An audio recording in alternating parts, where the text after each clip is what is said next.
Welcome back to another episode of the Statues Podcast. I'm your host, Danang. And I'm your co-host, Crystal. Let's go ahead and start this episode off with a clip. You know, life will humble you. Life will humble you. I've experienced that. I've learned that. I went through that. Now you get into this business and parang, syempre when you're young, you feel like, oh, the world is my oyster. I can be whoever I want to be. And then life happens. And then it humbles you. It makes you change your perspective about life and about getting into the business. I think more than thinking about what you can do, always go back to the reason why you do it. Because the why has to be bigger than the what.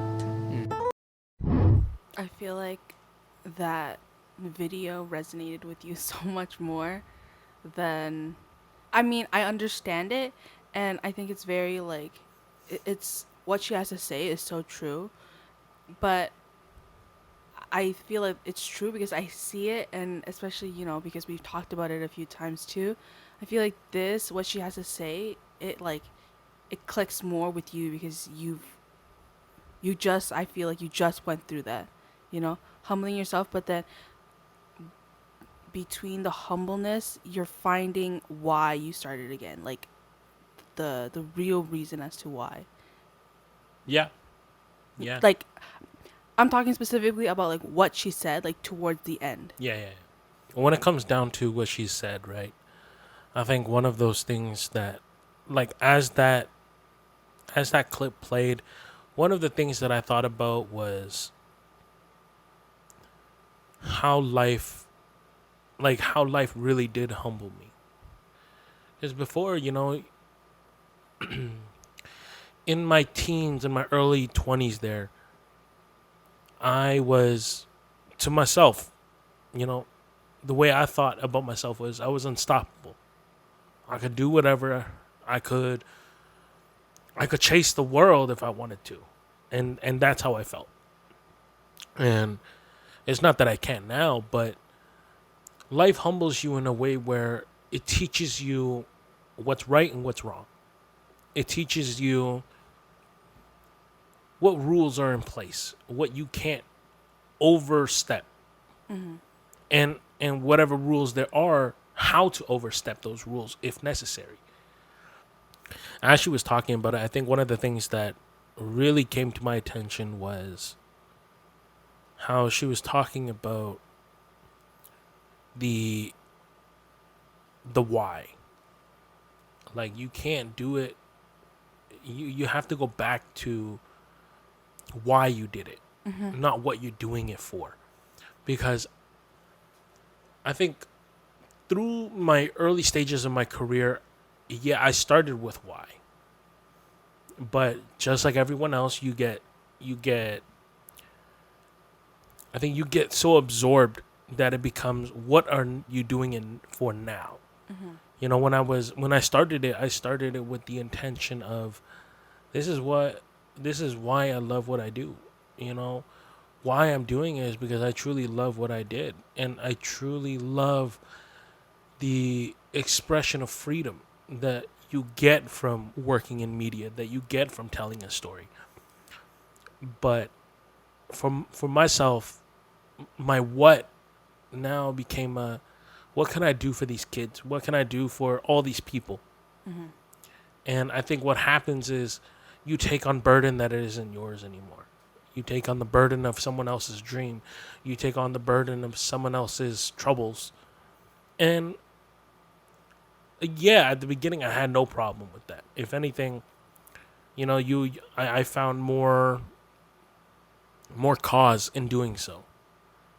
But you eventually hit this brick wall, and I think now what you're talking about, how recently I've only come to understand this, is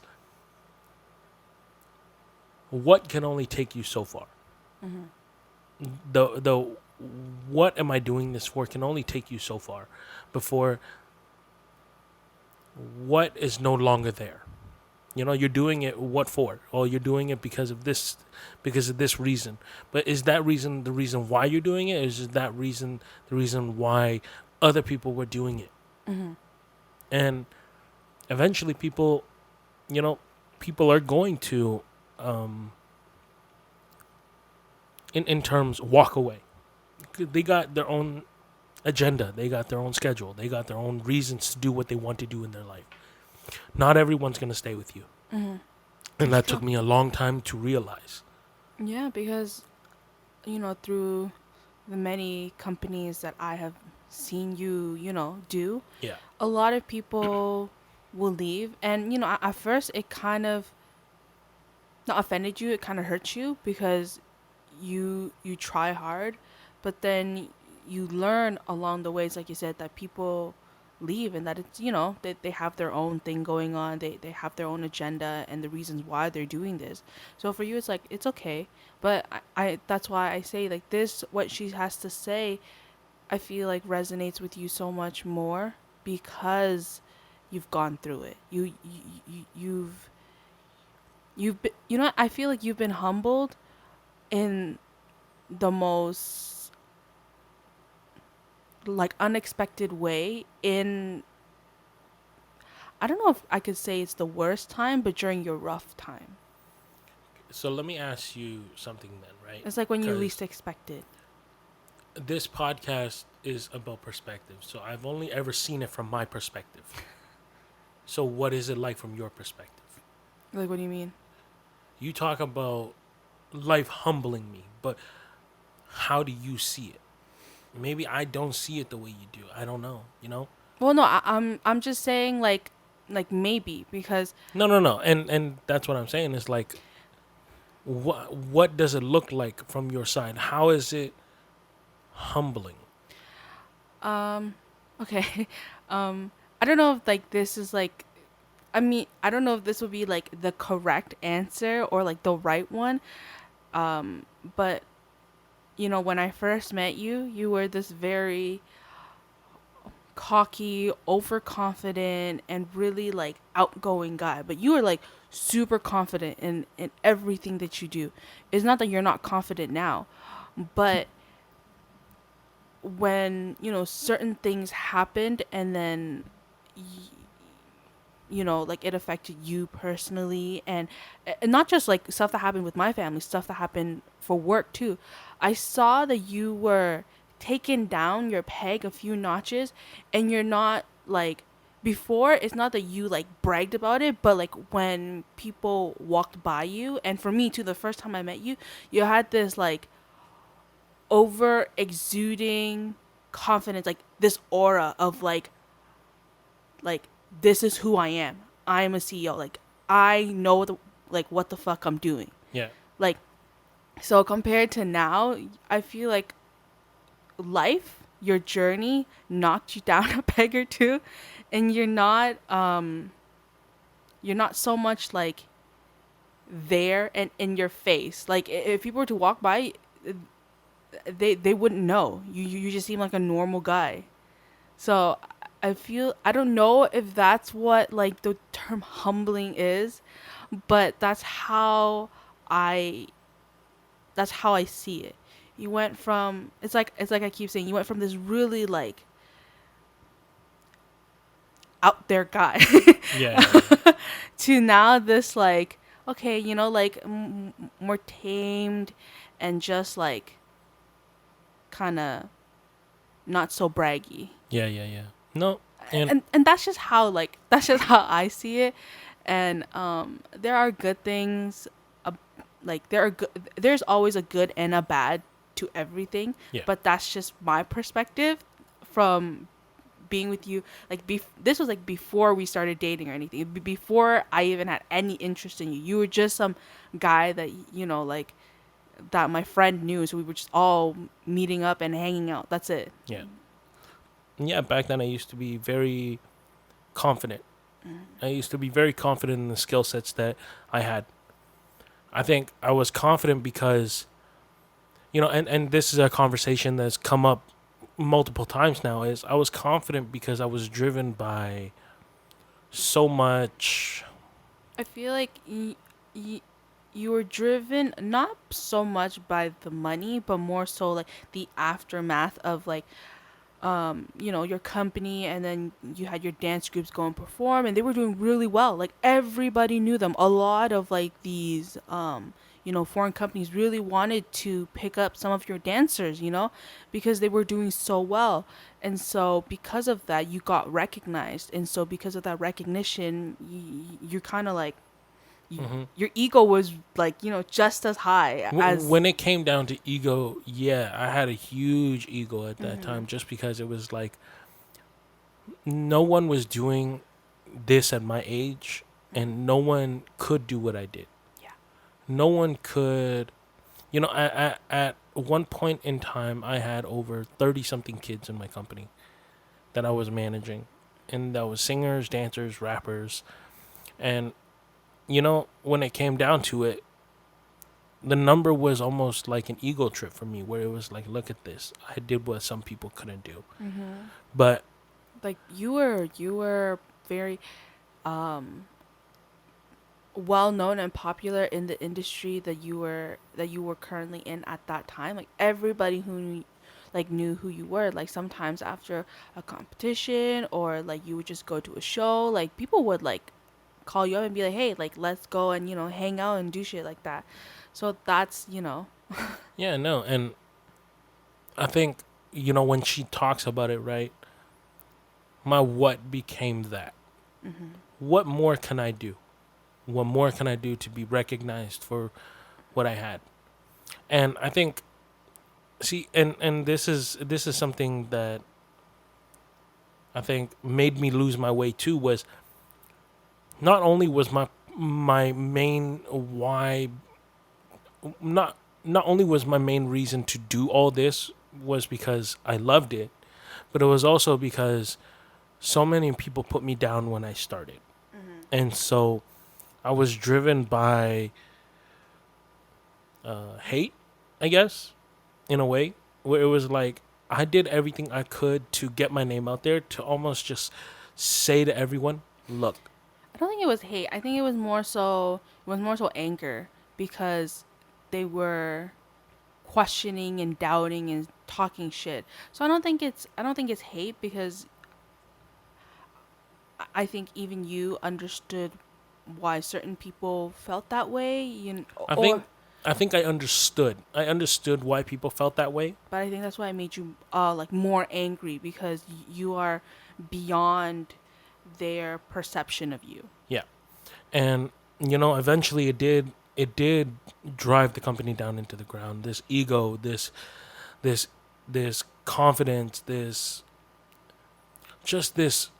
person drove the company down. And when I did come back eventually, yeah, it's exactly like you said, I did take it down a lot.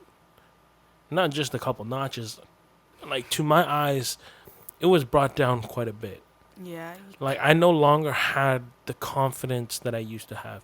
And, that could be a good thing, that could be a bad thing. But for me, I always felt like that confidence was needed, but I no longer had it. I struggled so hard to even start this company because I didn't know if I had the abilities to do Mhm. so. Even after everything that I had created, I still sat there and I doubted myself. Yeah. I think it's people constantly questioning and telling you that you couldn't do it. And I think I feel like one of the contributing factors is my mom, because you lived with us, and but my mom didn't understand, and she didn't like the career choice that you chose for yourself. For me, it wasn't an issue. When it came back to going back to school, I told you, if that's what you want to do, then do it. If it's not, don't do it. But for you, it was trying to be somebody who you weren't, trying to impress my mom with something that wasn't truly you, but at the same time you enjoyed it more so as a pastime or a hobby to look into, because you enjoy that stuff, but it's not a career choice that you would choose for yourself. So I feel like that was a huge factor into why you lost your confidence and you doubted yourself. And I told you, especially, with our company right now, the Statues Collective, I told you, do it. You just do it because I believe in you. But I think that was the hardest because I had already lost so much of my confidence that I no longer trusted my own abilities. I no longer knew if I even had the ability to bring influence, right? Because one of the things that I was really proud of when I had my first company was my skill of persuasion and influence. And it's not to say that I was really good, but it was to say I was so confident I could walk up to random people and be like, "Here's my business card. This is what I do. I'd love to see you next week." And that's the confidence that, when it comes down to it, that's the confidence that I miss. That's the confidence that I wish I still had, because now I'm so introverted that I hate talking to people. I absolutely hate talking to people. When it comes down to it, one of the only reasons I even did this podcast was to help me talk to people. I think, like, I don't want people to to misunderstand what you say. Is that I mean, you've talked about it a few times, but when you say you hate people, it's because you love people so much that when they do things, it makes you angry. But when you hate talking to people, I think it's the, like, the anxiety or the nervousness of being judged again. Is that Yeah. is that why you? Well, I because I've always questioned it too. Is that, like, why do you hate talking to people? I get uncomfortable talking to people, but once I, like, get to know them, I enjoy like, making conversations. But for you, like, what I see when you say that you hate talking to people, I think it's your nervousness or the anxiety that you have when interacting with others because of the lack of it. But also, do you feel like it's because they'll judge you? I think it's because the people that I talk to now are still people that knew me for who I was before. So they're not new people, really. They're not new people, but these people know me for who I was before. So the confident, over ambitious, very strong minded, strong hearted guy that I used to be. And talking to these people, it's not that I don't like talking to them. I love talking to them. If anything, I miss talking to them. But I'm not that guy no more. I'm not that overly confident. I'm not that strong headed, strong minded guy anymore. And the way I am now is extremely different from how I was even 5 years ago, just because after everything kind of like broke, I was put in a place where I was by myself and I had to figure everything out by myself. And in doing so, a lot of this structure, this company structure, was built by my own hands. And so I know that eventually, if I want this company to grow, that I'll have to put it in the hands of other people. Do you feel that maybe one day, like, this conversation and, your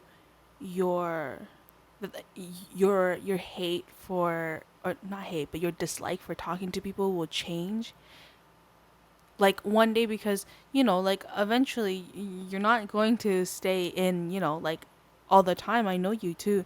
You miss going out and, doing work. You miss the life of, like, being able to, be active, while working. I think it will, just because I've seen it come out before.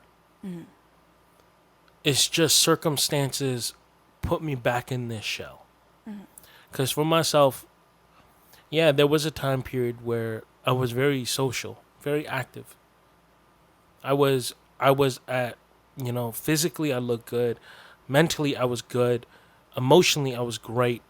And when I was like that, I was the most confident. I was the most confident about everything that I was doing. I was confident that if I walked up to a company and I offered them something, that I would walk out of that with a deal. That I knew that we were going to have business. That's how confident I was about what I was doing. But circumstances have put me in this position where I've lost so much confidence in myself that I don't know what I'm capable of. That as of only recently, and I'm talking about within like the last 6 months, within the last 4 to 6 months here, I've only started to follow what my heart wants to see what I'm good at again. And it's hard. It's hard because it's like you said, my spirit was crushed, my heart was crushed, my mentality was crushed. The only time that it was built up again I was when I had your baby sister. And to me that was the first time in a long time that I looked at myself and I said I was confident. But I wasn't confident as a businessman. I was confident as a father. That the person that I was extremely happy to be. I was content.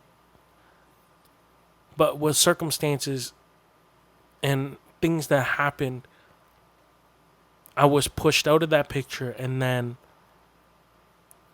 forced to figure out who I was again. Without, you know, and being forced out of that situation. Without having an extra factor to determine who it is you are, because I feel like it's who you are, but it's not who you are like alone, just you yourself. There's something else that is fueling it, but like subtract it, it's not really you. Yeah. And that's why, like I actually say this quite a bit to a lot of people is like who I am and who I was were two very different people. Who I was, I know very well. Who I am, I have no clue at all. And it's just the honest truth of it is that I really don't know who I am. I know what I do, and I know that what I do, I have a reason for doing it. Do I know what that reason is as of yet? Not really. But everything that I do now and experience now is shaping me to be someone. And it's uncomfortable and it's scary. There's a lot of fear. Yeah. And I don't know where it's going to take me or who I'll be. But, as much as there is fear, there is hope that something good might come out of this. Mhm. That maybe I'll finally discover who I am. Not who I am when I'm with your baby sister, not who I am when I'm with other people, but who I am. Mm-hmm. Like, who would you be if you were by yourself? Yeah. Because, like now, this company means everything to me. Mm-hmm. And because it means everything to me, I'm very picky about who I want to work with. But And I know that is also an issue with like picking clients as well, because it's like, they have to have the same moral and ethics, or not like that, but they have to have the same vision as you are, and if anything, the same drive. yeah, Because if they don't have the same drive as you, it's pointless for you to be working with them, because you're not like you've said it a few times that like if the person you're working with is not motivated, you yourself like are not motivated. Even if you're like, okay, let's do this, okay, you can only be the driver of the car for so long. They yeah, need a help too. yeah. And, like, that's why when I found that clip, it struck a chord with me because I think life humbled me to a point where it almost crippled me. Mm-hmm. And I think that's what a lot of people go through is life cripples people when you are at the top of your game. Mm-hmm. When you think you're at the top of your game, life comes and it cripples you. It cripples you to a point where mentally, physically, and emotionally you're just exhausted. And I'm exhausted because I don't know what to do. I don't know what to do anymore because I'm scared that I'll just hit that brick wall again. And hitting that brick wall is something that right now I know mentally and emotionally I'm not ready for anymore. Because I've hit it so many times that I'm tired. I'm tired of the constant anticipation. Of when it's going to be there or when it's going to be over. Yeah. Always on like it's like walking on eggshells, unsure of what's going to happen. Yeah. And I totally get it. You know, like I've seen you, like only recently did you find the the purpose to do all this again, and the fire. So I mean, it's been a very long time since I've seen this, so I know that you're scared and you're worried of being there again because you don't know if you're gonna come out of it again, or how well are you going to be when you come out, because that's also like a huge thing too, because you only just got out, like it, you know, to describe it for our listeners, it's like a huge hole, a huge pit that you just get in, but you can't seem to find like a way to get out. Yeah. And slowly but surely you'll get out, but how hard are you going to fight to get out? Yeah. Because it emotionally wears you down every single time, and mentally you're just exhausted. Yeah. That's why when people talk to me now, they're like, "Oh, you're different," and I know what they mean because now I'm a lot more straightforward. I'm a lot more sharp with my words, and it almost comes off as I don't really give a fuck about people anymore. But life has crippled me, and life has humbled me to a point where I know what lays outside my four walls now, and I know that if I do certain things, I'll lose certain things. And there are certain things in my life that I'm not willing to sacrifice anymore. And, like, this brings up the other clip that I was going to bring out for this episode. You should be weak and you should be docile, and then you should be a pacifist. He goes, no, you should be a monster. He said you should be a monster, you should be ruthlessly ambitious, and then learn how to control it. And it's that old expression, it's better to be a warrior in a garden than a gardener in a war. Wow. It's an old expression, but it makes sense. Because it doesn't mean that you can't be kind if you're strong. But it does mean you can't be strong if you're weak. Yeah. If you're weak, you're fucked. And, like, it's that clip there that, I also felt this, like it struck a chord with me just because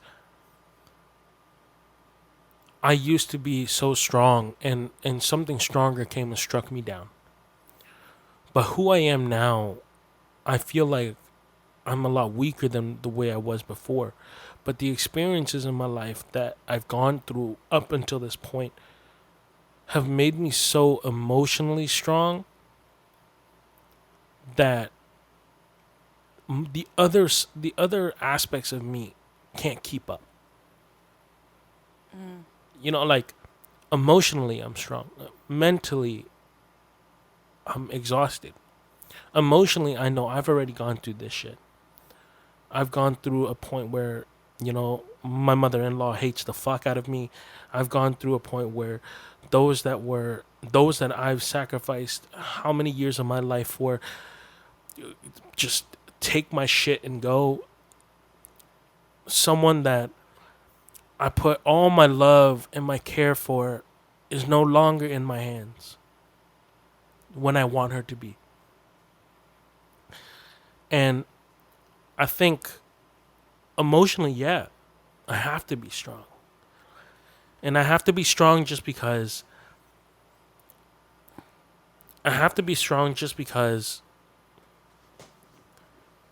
if I'm not, I know how emotionally weak I am. And I know that if I let my if I let if I If you let your emotions drive you. if I let my emotions drive me, the person that I become is not someone that can look to his parents and be like, I won't be able to say anything to them because that's not who they raised. So at the end of the day, I have to do what I have to do. And it sucks because maybe it's because at a young age, I was driven by love and passion for what I do. And a lot of people go through this is the pain of knowing what you love and do is also scrutinized by those that you love and do it for. So and now this person that you are because of what you love and do, you can't be because those that you do it for don't want you to be. And then so now you're expected to be another person. You're expected to be another type of way. But this is the hardest part is I can't be one or the other. Because the person that you asked me to throw away, I've thrown away. The person that you're asking me to be, I cannot be. And so what it makes me feel like is like a ghost. I'll tread the path that I tread, but I won't know if what I'm treading even matters. And it's like how Joe Rogan says it, you have to be strong. Because if you're weak, you're fucked. And it's true. If you're weak, you are fucked. This world has nothing. This world is not for the weak. It's not for the mentally weak, physically weak, emotionally weak. Any ounce of weakness is used against you. So even when I was at my strongest, I was the weakest because my foundation wasn't strong enough. People could tear that down in a matter of seconds. Because the weakness was always me.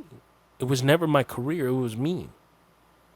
And even now, with my career and what I am and what I do, the weakness is still me. Because I know that I have my weaknesses. I know that there are people that I love in my life that no matter what I do, I will always come back for. And I don't want to. That's the hardest part is the people that I love, I hate. The people that I hate, I love with so much of my heart. And so I will always fight this conflicting battle inside of right now, what I'm doing is just for me. But I know that at the end, whatever happens, I don't know if I'll be emotionally strong enough to handle. Emotionally, yeah, like I've learned from my journey up until this point. Well, it's one of the reasons why I've even decided to write a memoir. I'm not writing a memoir because people want to listen to my life. People don't know who I am. People don't give a shit about me. That's something that I've learned in this life is that people don't give a shit about you. You could die today and no one's going to give a shit about you. It's just the honest truth. They're going to put you in a bin and then shove you 7 feet down. That's how life works. Is that you'll be forgotten. Maybe not. Maybe not within the first week. Maybe not within the first 2 weeks. But give it a while, and you will be forgotten. And and that's what I've come to realize is that when you die, no one gives a shit.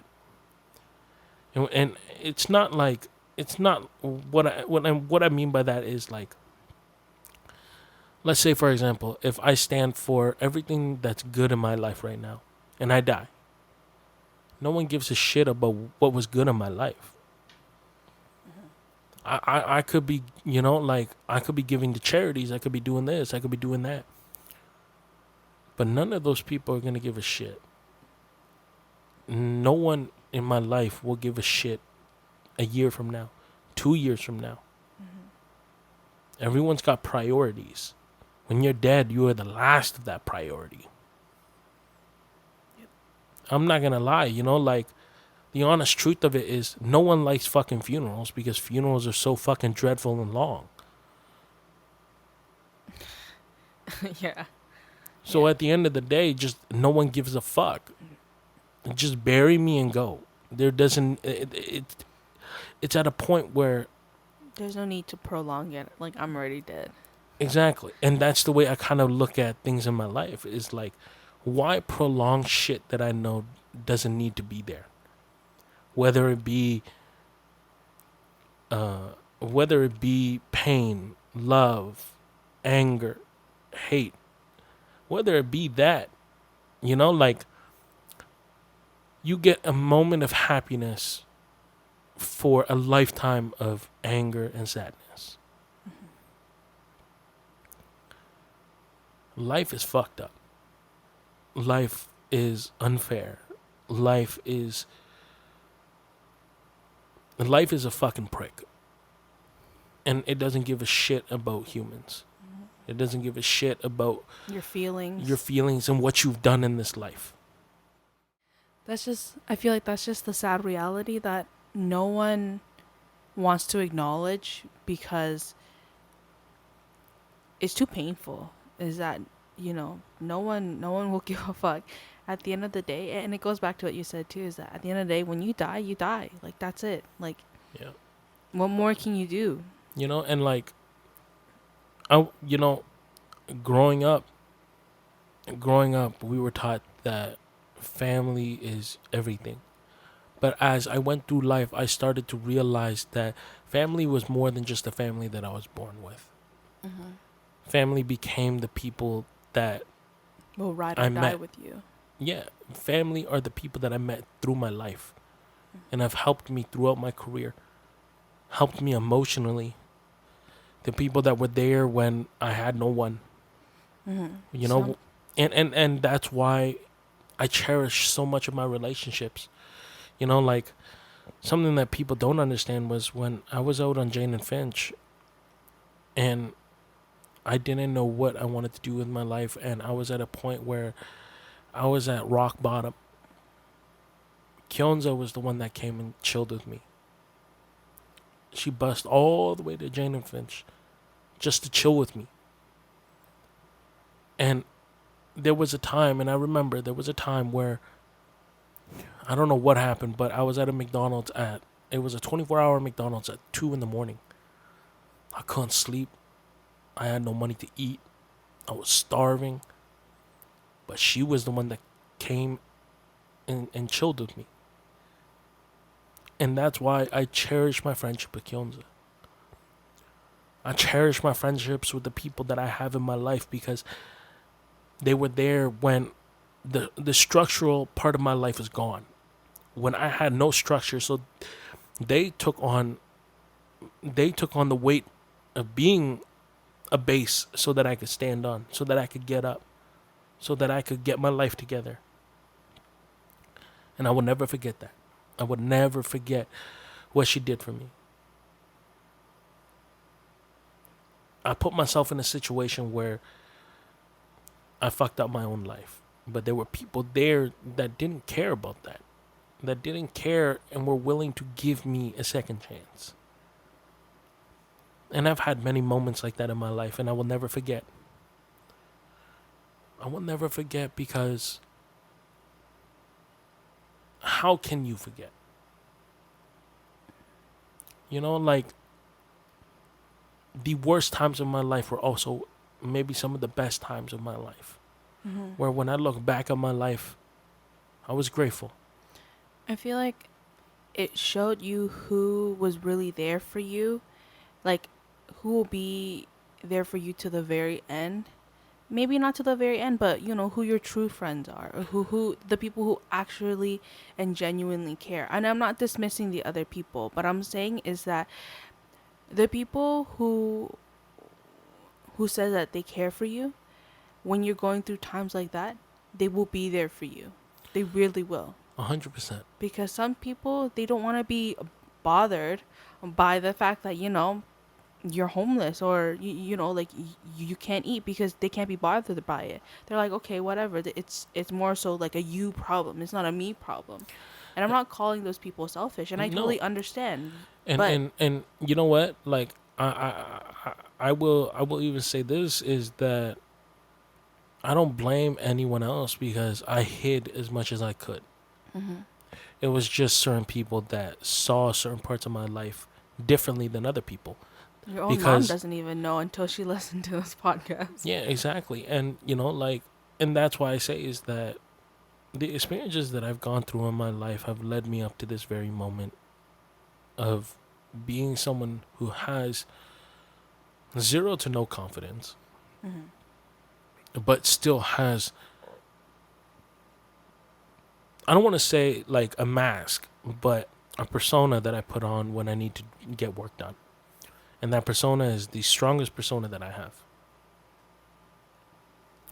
It's someone that when meetings need to be done, he is someone that I put on. He is someone that I act as.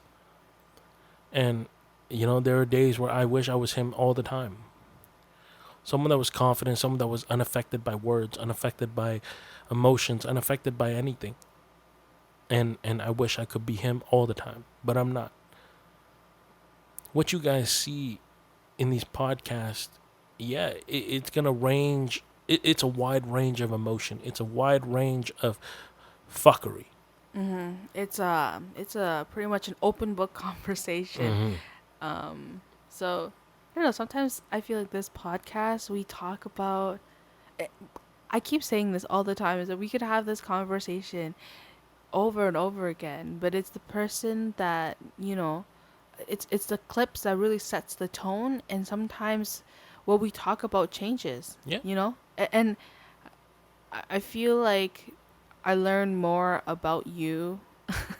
And it sounds weird, you know, people are going to be like, "Oh, you know, like you're married, you've been together for, you know, for so long," but we're constantly learning new things about each other every day. So Mm-hmm. with the podcast, I learn more about what goes on in that head of yours, and what it is that you're feeling, because as much as you are like an open person to me, because it's you don't give a fuck about feelings, you're really honest to me, and that's what I love about our relationship. But at the same time, there are things that emotionally that you're going through and mentally you don't talk about with me. So bit by bit through this, you know, through the podcast, I understand more about what goes on, you know, like what's going on inside your head, inside Danang's head. So Yeah. And you know, like that's something that I discovered for myself as well, right? Because with writing this memoir, one of the reasons why I'm writing it is so that I can document my troubles for people that I love, so that they may understand my life, the life that I'm not willing to share to them. yeah, you're not a very as much as you are a vocal person on this podcast, when it comes to Like like, after this podcast, that's it. that's it. I You're don't talk about it again. you're a very private person, and not a lot of there are a few of our families do listen to it, but most of them don't, and so they you don't like. I feel like in this family, how you guys were raised is, yes, you can talk about what's going on, but you don't really talk about how you feel, you know. Like, In my family, the way we were raised was like every Asian family. You as a man cannot say shit You as a man must be strong. You as a man must protect everything that you have to protect. And there's a good, but I feel like, and I don't know if you'll agree with me, but I feel like that in itself is a flaw too, because It's a huge flaw. if It's a you huge flaw. And if I'll say this is, I've known my cousins for all of my life, and I mean all of my life. I grew up with them. I lived with them when we were kids because my parents didn't have housing. So I grew up with them. But let me tell you one thing about that is, of my 29 years of knowing all my cousins, I don't say shit about my life. yeah, I feel like they don't know, and this is not I don't know about them and they don't know about me. they definitely don't know anything about you. That's what I was gonna say, is that I'm not trying to like put blame on them, because everybody grows. You change your personality. Everything you like is different every single time. So I totally get it, but they don't know shit all about you. Like, and this is something, okay, and I think it's hard, right? Because there's a huge age gap between some of my cousins and I. And so when we talk, there's only a limited amount of things that we can talk about Yeah. before silence happens. And when silence happens, at that point we just get up and walk away and go talk to other people. Well, I feel like that's because your parents, although they had you kids very young, they themselves were also young too. They were the last to get married, and so they were the last to have children. But by that time, a lot of like their eldest is already like in their 30s. Some of them are going to be in their 40s soon, but Yeah. for you, you're in your late 20s and you're going to start your 30s in a few years. You know what it is? Like, I talk about it in my memoir too, and I want to bring up this sentence that I put up in my memoir because I think it was actually a really good sentence that I wrote. And it was something along the lines of, some of my cousins and I were not that far in age, but because of how the family always was, and my parents being the last to marry, there was always this family dynamic that we were the weakest link. yeah. And it's not something that anyone says. It's just how I felt growing up was, my family was always the weakest link because, number one, we were amongst the youngest, because I am the oldest in my family, but when you look at the age gap of everyone, I fall within the bottom half of the age gap. Mm-hmm. Like, I am the border of the I sit at the border of all my older cousins and all my younger cousins. Yeah, but even your cousin that was born the same year as you, she is older than you by like a couple months. Couple months. So there's still a like There was always like a dividing factor of here you are, and although you are a boy, actually all of the boys like within this family, they're much older than you. Like, even if there's like a few years, but there's this clear distinctive line that kind of makes it obvious that, like, even though they're like 1 or 2 years older than you, they are the way they think and the way they talk and they do things, they're much older than you. yeah, because, like, look, it's like you said too, right? And I talk about it in my memoir, and I'm just gonna talk about this last part before I stop talking about my memoir. There's a part in my memoir where I talk about this. The chapter is called "The Weakest Link," but in that memoir, I talk about how my cousin and we are the same age. She is only a couple months older than me. But I felt that dynamic already, that strong dynamic as kids already, because I was bullied a lot as a kid, and I had always had people to protect me. So when I was bullied at my first elementary school, before my parents moved, I was protected by my cousin's my cousin's cousin. And I remember I was getting bullied, and he's the same age as me. Oh, okay. He is the same age as me. We were friends. But him and his older brothers came running and jump kicked this kid. And then when I moved to a different school, I got bullied again. But my cousin that I just said, she's the same age as me. She was the one that protected me. So there was always this dynamic of who the weakest link was. And I've always felt that growing up. Where it was like this family dynamic, and this isn't me saying anything about my family. I love my family. It's just because my aunts and my uncles were the eldest, and there was a huge age gap between my uncles and my dad, Yeah, and my aunts and my mom. I think My there's like a 20 to 30-year age gap between them. yeah, But I mean, you talk more about like how like, why there's a huge age gap in your memoir, and I'm not going to yeah, get into yeah, it, But no, there's a huge age gap between your parents and your aunts and uncles, and it's hard on your parents too, because it's hard. they were they were babies when they had babies, and Yep. so it was kind of like it was very difficult for your parents to really to try to get along with your aunts and uncles, but at the same time like they are more comfortable, and your mom says it all the time, like there's more of a connection, and your mom is she's very young at heart. That's why she's able to talk to you and the younger half of your cousins, like better than everybody else. Yeah. The way I am now, I some people would just say, "Yo, you're fucking broken." Yeah, and 100% I am. But I'm a lot better than I was before, and I contribute that because my parents are young enough to still have a conversation with me. Where because they're young enough, they are also progressive. Your parents are like 16, like you and your parents are 16 years apart, which is not far at all, because that's like almost the same as like me and my baby sister.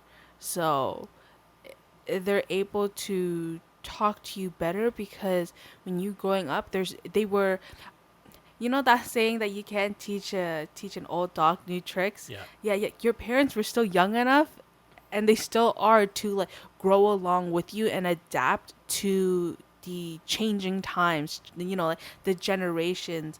So they're young enough to still like adapt, Yeah. compared to like for example your aunts and uncles, baby, because they're much older. So Yeah. Like, and I'm grateful because some people would think, oh, that's weird. Your parents are still young, and it's to me, I grew up with that very normalized. But I'm also grateful for it because they're so progressive. They're willing to understand certain things that I know traditional families wouldn't understand, or traditional families wouldn't be willing to bend the rules for. And and that's allowed for me to heal much quicker than if I were built in a traditional family where, if certain things were meant to be that way, you know, because even the way my dad talks to me, because one of the reasons why my dad and I we can relate to each other is because what I went through with you, my dad went through with my mom.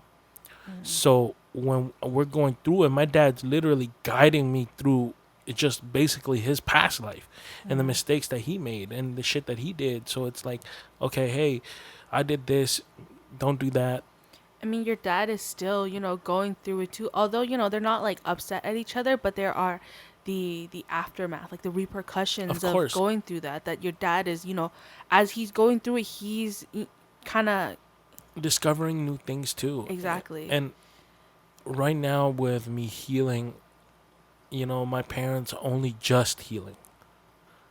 They're only just healing, and it's something that when I look back on my life, I don't want to be like that where in my 40s I'm only just healing.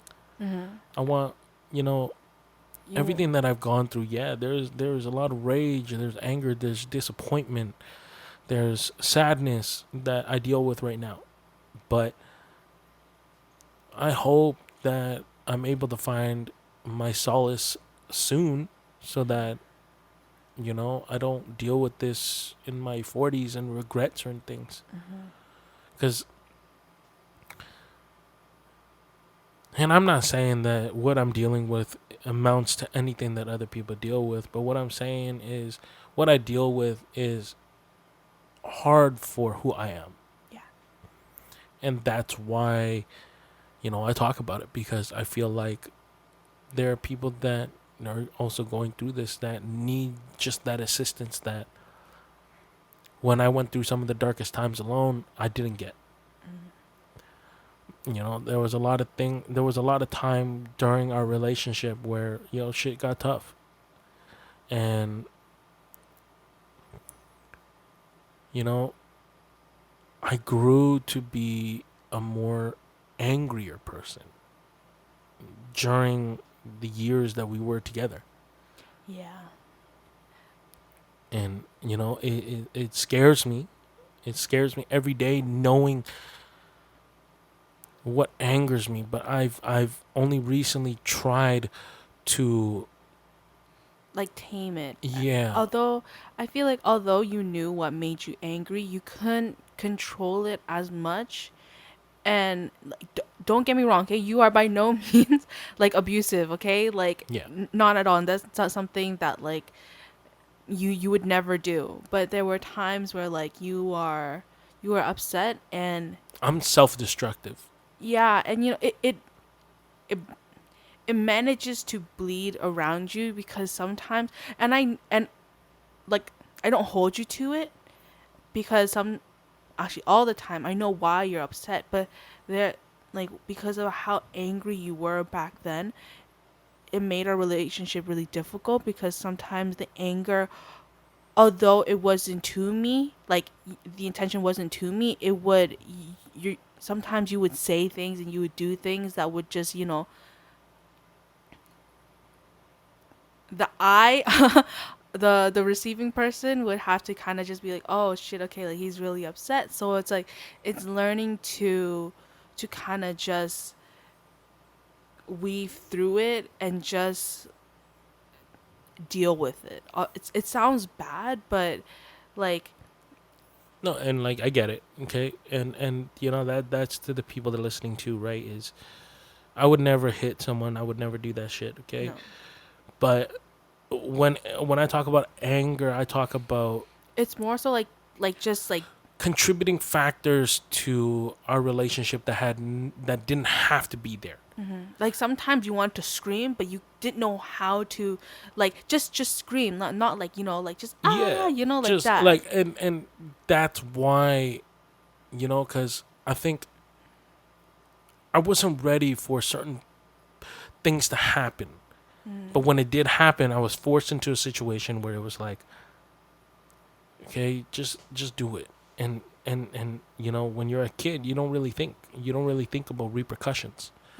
And so when I did take on those things, I wasn't ready. Yeah. Mentally, emotionally, physically, I wasn't ready. And like I look back and yeah,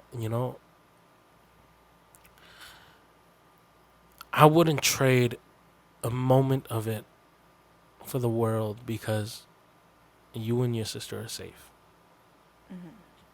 But I also know that I am this way because I wasn't prepared. Yeah. And that will always, that will always be my cracks inside my structure is I wasn't ready. I gained what, like I gained almost 150 pounds in 3 years, 2 years. 2 years. I gained almost 150 pounds in 2 years because of that much immense stress that I didn't know how to deal with it. After 2 years, and all my health problems came up. To this day, I'm still dealing with a health problem that, I've had and it won't ever go away. But, these are things that you go through in life that teach you. And it's taught me. It's humbled me. Life has humbled me to a point where it's like, just stop. Just stop expecting things. Stop wanting things. Just fucking live and enjoy the life that you have right now, that you are given right now, that you're able to have in your hands right now. And I'm grateful for that. I'm grateful because only recently did I learn how to do that, to put away my pain, to put away my anger. There is still a lot of unresolved issues, but I know now that if I'm able to do that for this situation, then I can do it for the rest. But I just need the time to be able to do it. Time to heal.